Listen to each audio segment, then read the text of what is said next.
menurut Bapak, pentingkah sastra masuk ke dalam kurikulum dari jenjang SD hingga SMA?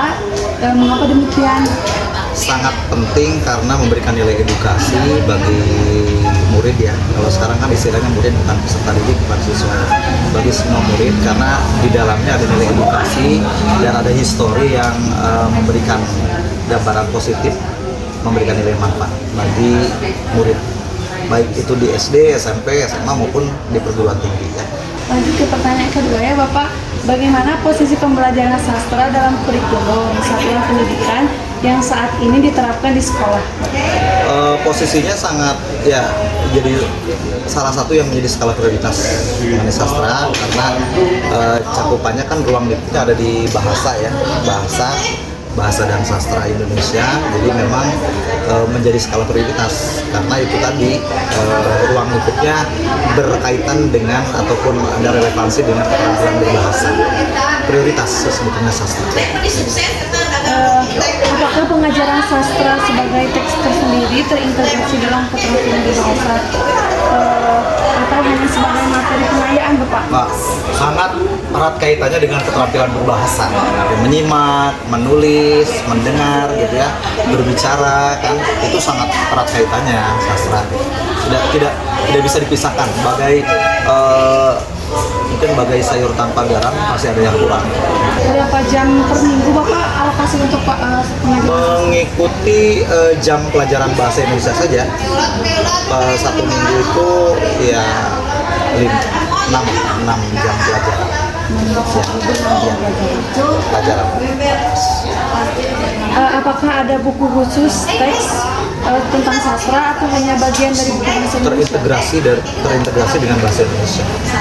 Tapi ada juga misalnya seperti ada event khusus yang memang kayak di kita kan ada agenda rutin ya, bulan bahasa gitu kan, itu lebih spesifik sih tentang sastranya gitu. Bagaimana Bapak mengaitkan karya sastra, misalnya puisi, cerpen, atau drama dengan pengalaman sehari-hari siswa agar pembelajaran terasa bermakna? Boleh berikan satu contoh konkret dari kegiatan Bapak? Kalau saya gini teh ya, anak-anak itu kan kita belajar dulu secara teori ya, secara teori misalnya tentang puisi, tentang drama, tentang cerpen. Nah itu mereka mengimplementasikan ide kreatifnya itu dari pengalaman mereka, justru pengalaman mereka sehari-hari. Sekarang menurut pengalaman Bapak nih, apakah siswa merasa sastra dari sisi siswanya gitu, apakah merasa sastra itu relevan dengan kehidupan mereka saat ini? Betul, sangat relevan. Ya. Tapi saya juga memberikan pemahaman ke anak-anak ketika membuat suatu karya itu, misalnya katakanlah berdasarkan dengan dunia mereka gitu. Jadi apa yang mereka rasakan di generasi sekarang, Gen Z misalnya. Apakah yang biasanya mereka keluhkan tentang pembelajaran sastra atau merasa happy-happy aja gitu? Ya ada beberapa lah anak yang memang kita harus coba untuk memotivasi kembali ya, bagaimana mereka untuk menarik dalam menulis karya sastra, membuat gitu. Ada juga anak yang antusias. Aktivitas atau strategi Bapak nih dalam menggunakan untuk mendorong siswa tidak sekedar menghafal unsur intrinsik kayak tokoh, latar, alur, tapi benar-benar merenungi pesan moral atau nilai kemanusiaan dalam teks sastra. Nah, apakah Bapak pernah menggunakan jurnal refleksi, diskusi nilai, atau proyek sosial? Pasti, apalagi dalam pembelajaran ya.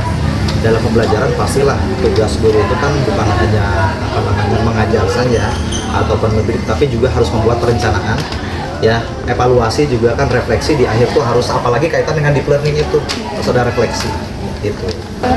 Bagaimana Bapak menilai pemahaman refleksi siswa terhadap sastra? Misalnya lewat jurnal, tugas membuat puisi bermata nafasiti atau presentasi analisis nilai. Apakah ada teknik penilaian notes yang Bapak terapkan untuk mengukur kedalaman pemahaman siswa? Semua dilakukan, semua dicoba dilakukan. Memang itu tuntutan untuk deep learning ya, apalagi pembelajaran mendalam, semua harus ada gitu. Baik misalnya refleksi yang bersifat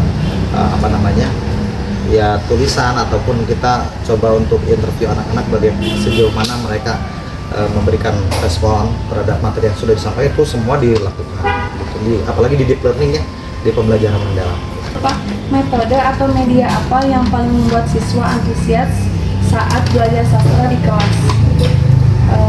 Contohnya bermain peran, tebak-tebakan puisi, membuat video cerpen, mendongeng, atau contoh yang lain. Dari semua kegiatan yang pernah dilakukan, mana yang paling diingat oleh siswa? Yang kalau kaitan dengan deep learning, pembelajaran mendalam kan kita melibatkan siswa ya, Teh. Jadi kreativitas mereka, keinginan mereka tuh kita memberikan kesempatan gitu. Jadi tidak dari saya gitu. Makanya anak kira-kira apa nih yang lebih menarik minat mereka, misalnya mereka yang buat, mereka yang desain gitu. Yaitu salah satunya adalah praktik langsung gitu Teh, bermain peran pada drama ataupun menulis cerita tuh, itu yang mereka yang menarik minat gitu. Jadi langsung praktik di lapangan.